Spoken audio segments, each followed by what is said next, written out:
sens que tu es vraiment à l'aise. Par exemple, moi, à chaque fois, OK, à un moment donné, j'en ai marre de m'asseoir sur mon canapé, Mhm.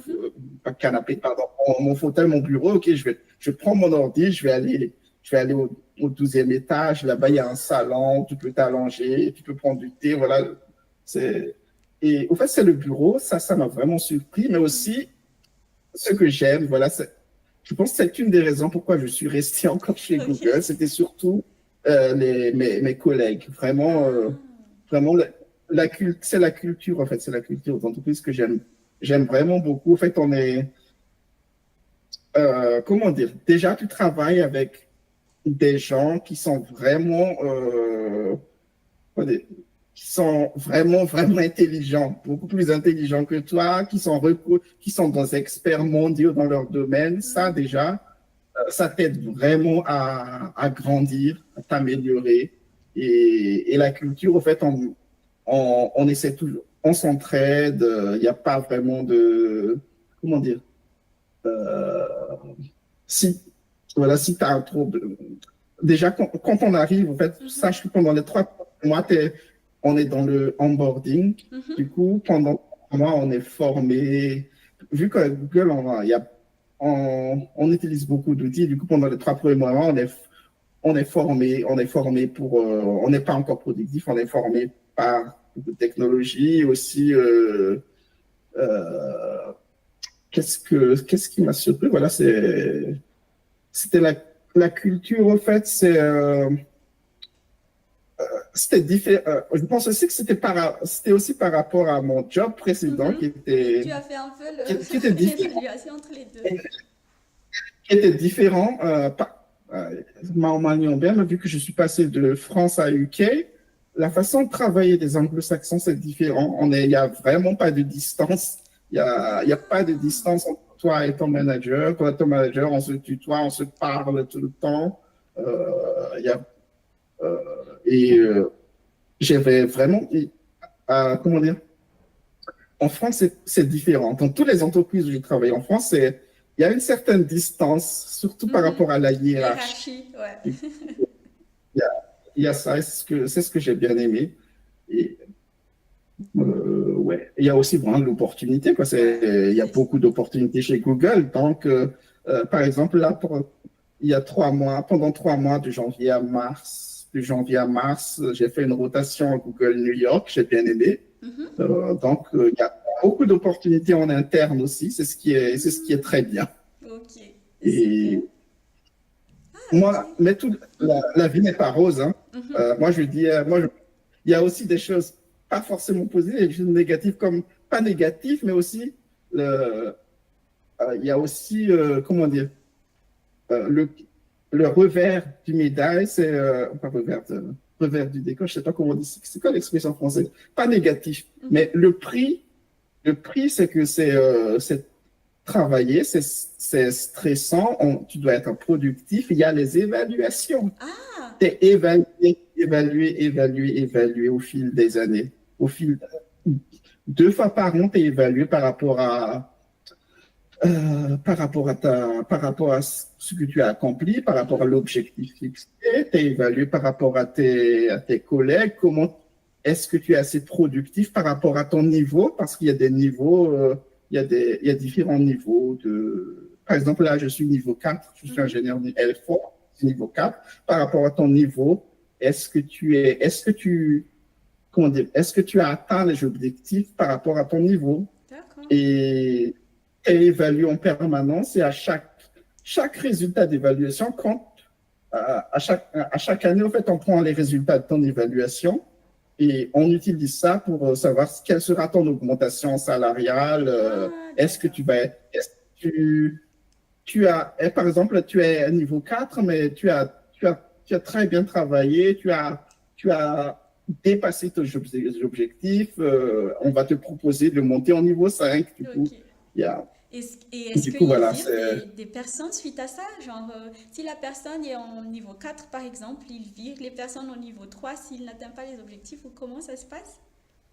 si, par exemple, je pense que c'est pendant 2, 3, c'est ce que je sais, hein, il faut que je Mhm. vérifie, mais pendant 2, 3 cycles successifs, tu es tu n'atteins pas tes objectifs, déjà, tu vas parler avec ton manager, qu'est-ce qui Mhm. se passe, nanana, nanana, et après, si, si vraiment ça ne va pas, ça ne va pas, on te met dans un programme de Improvement Performance Program, on te met dans ça, mais après, si vraiment ça continue, hop, tu peux être mis à la porte, tu peux Ouais, être d'accord. licencié pour ça. Donc, c'est stressant, en fait. Tu dois toujours être performant. Tu dois être performant vu que tu es évalué, l'évaluation. Ça c'est le parti stressante. D'accord, ok. Je pense que ça a tout de suite Mais répondu. aussi, voilà, c'est stressant, mais aussi, donc, ça dit que si tu travailles, ce qui est bien, si tu travailles bien, voilà, t'es reconnu pour ton Mhm. travail, tu peux être promu. En fait, tout est basé sur le mérite. Voilà. Ok, Tu travailles bien, ok, tu vas être augmenté automatiquement. C'est automatique, en fait. C'est automatique. ok. Ok, bah ça emmène à une question je vais poser parce que ça fait un peu aller-retour, mais il y avait un de nos abonnés sur Facebook qui nous a dit que es-tu un passionné? Bah, on va enchaîner les questions. Donc la première question est de savoir, es-tu un passionné tout d'abord? Define passionné, c'est quoi un passionné? Mais oui, j'aime mon travail. Vraiment, j'aime mon travail. J'aime développer, j'aime écrire du code. J'aime bien écrire du code clean. Et Mhm. j'aime faire bien mon travail aussi. J'aime que chez Google, on te donne les moyens pour bien faire ton Oui. travail. Euh, Ce n'est pas forcément le cas de tout le monde. Des fois, on aime faire un bon travail, mais on n'a pas les moyens pour, on n'en a pas le temps. Mais chez Google, on te donne les moyens, on te donne les matériaux, on te donne le temps, on te donne les documents. Donc ça permet de bien, comment dire, de bien s'épanouir. Je suis bien épanoui dans mon travail. Et vraiment, voilà, chez Google, voilà, encore une des raisons, c'est la première compagnie où je suis resté le plus longtemps. Mhm. Dans une boîte. Donc oui, j'aime bien mon travail. Ok, super. Et encore, c'est la même personne qui pose une question. En fait, Niav Sourak, il demande comment avoir un niveau d'algo pour être accepté chez Google. Oui, Un niveau niveau d'algo d'algo. prêt à accepter chez Google. Euh, Comment avoir un niveau d'algo prêt à accepter? Non, au fait, non, ne vous trompez pas. Il ne faut pas forcément être je veux dire, gagner des concours lead code, être vraiment des experts algorithmes et tout. Non. Moi, je ne pense pas que je suis un champion algorithme. Il y a des milliers de gens qui sont 1000 fois meilleurs que moi en algorithme data structure, mais il faut juste saisir l'opportunité. Dès que si tu décroches un entretien, je te dis, il faut juste se préparer. Donc, il faut avoir l'expérience et s'y préparer. Donc, moi, je dis, tout le monde peut le faire. Si je le fais, tout le monde peut le faire. Il faut juste décrocher l'opportunité, être bien préparé. Et il y a pas mal de ressources en ligne pour s'y préparer les entretiens. Moi, je peux citer LeetCode, mais aussi, il y a des trucs payants Algo Expert. C'est pas de la pub, hein, c'est ce que j'ai fait. Hein, j'ai fait sur Algo Expert. Donc, tout le monde peut avoir le niveau. Moi, je dis que Ok. c'est vraiment, je veux dire, comparé au, comment dire, au concours d'algorithmes en ligne célèbre, le DevJam, qui n'existe plus, mais bon, non, c'est pas à ce niveau-là. C'est pas Ok. aussi difficile que ça. Ok. Mais mais il y a une difficulté. La difficulté, moi, je dis, c'est plutôt de pouvoir expliquer clairement ta façon de raisonner, ta façon de penser. Ok. Et je pense que la personne, c'est encore étudiant, qui a posé la question, d'après ce que vous avez vu durant les tests techniques pour entrer chez Google, est-il possible pour un étudiant de se préparer tout seul à faire face à ce genre d'entretien? Si oui, y a-t-il des ressources payantes ou gratuites consultables en ligne? Et voilà, pour un étudiant du coup. Ouais, comme j'ai dit, oui, c'est possible de se préparer tout seul. Moi, je me suis préparé tout seul. Euh, Comme je l'ai dit, le plus difficile, c'est de décrocher un entretien. Mais dès que tu as un entretien, oui, tu peux te préparer. moi, je peux te citer LeetCode et AlgoExpert. J'ai utilisé ces deux-là pour me préparer. Encore une fois, c'est pas de la pub. Et après, euh, et le plus difficile, en fait, pour un étudiant, je pense que ce sera au niveau de l'expérience. C'est surtout ça, l'expérience du travail. C'est ça qui, je pense, qui peut être difficile, qui peut être un obstacle afin de décrocher des entretiens. Mais j'ai vu des étudiants j'ai vu des étudiants jeunes diplômés Mhm. qui étaient dessus, mais voilà, c'est surtout le nombre. Il y a beaucoup de gens qui postulent, donc c'est ce qui rend le processus encore plus difficile. Ok. Mais c'est possible. C'est Mhm. possible vu que voilà, je me suis préparé tout seul et voilà, Ok. c'est possible. Et vu en fait que bah, c'est une question aussi qu'il y a ici pour un développeur, genre vraiment, il n'est pas en France, mais ici à Madagascar, qui voudrait rejoindre du coup Google, est-ce que c'est obligatoire d'aller là-bas tout de suite ou on peut être ici? Et quel est vraiment le premier pas selon la personne? Je ne suis pas un RH Google, donc moi, je ne peux que donner mon avis. Mhm. Moi, c'est vrai. Moi, je dirais que c'est pas, comment dire, c'est pas un blocage en soi. Vu que normalement, si t'es un bon, je pense que Google aura les moyens de t'embaucher. Lorsque j'ai été embauché en France, moi, j'étais embauché en France, Mhm. ils m'ont donné les moyens, le package pour déménager. C'est eux qui m'ont aidé à déménager à Londres, quoi. Ah, d'accord.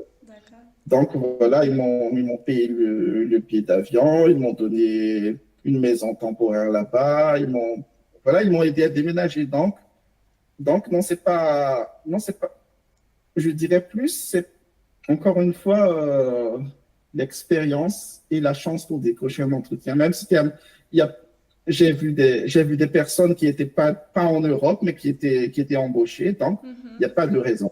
Pas de Ok. raison du tout. Ok. Et on va prendre juste une seule question à la fin. C'est quoi le plus gros bug ou challenge que tu as eu à gérer chez Google?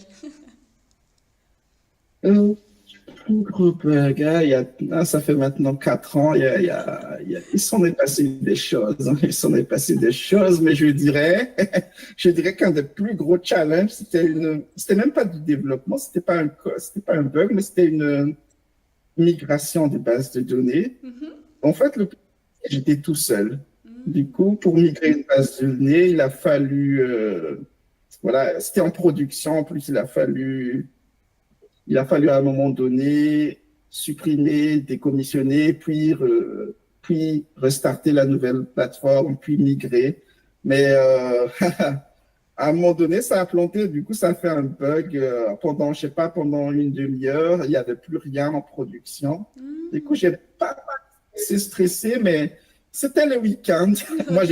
Moi, j'ai dit, OK, si je fais ça tout seul, je vais faire ça le week-end, comme ça, il y aura le moins d'impact. Mhm. Et donc, c'était le week-end, mais après, quand même, après pas mal de stress, pas mal de commandes, ok, j'ai quand même réussi à le faire. Et voilà, c'était un petit peu stressant. Et je dirais aussi, c'était aussi à part ça, j'en sais pas deux, il y a aussi mon premier pull request. J'ai un peu Mm. stressé. C'était mon premier pull request chez Google. Au fait, lorsque tu fais un pull request, on voit ça il faut que les autres devs de ton équipe revoient, fassent une review et fassent des commentaires. Ah, peut-être que tu peux faire ceci, ah, ça, c'est pas bon, tu dois faire ceci. Et au fait, j'appréhendais beaucoup qu'est-ce qui va arriver s'il dit, ah, mais qu'est-ce qui va arriver si, de ma tête, si je fais n'importe quoi, les gens me disent, tu fais n'importe quoi, ça, c'est pas bon, c'est pas bon. Non, au contraire, au fait, tous les gens étaient bienveillants, c'est ça. Mhm. Toutes les personnes étaient bienveillantes. Ils m'ont dit, OK, au lieu de critiquer, non, OK, ça, tu peux faire ça, tu peux faire ça ira mieux, ça ira mieux. Et après, bon, c'est bon, quoi. Ok. Ah, c'est super dans ce cas. Et La bienveillance, ça aussi, une des choses que j'aime bien aussi, c'est la bienveillance des ça personnes. se voit, ouais, ça joue beaucoup. Côté vraiment monter, c'est pas monter en compétence, mais vraiment pour te, tu déjà, tu continues à te former en ce moment, à apprendre des nouvelles stacks et si oui, comment tu fais? Est-ce que tu regardes des documentations? Est-ce que chez Google, il y a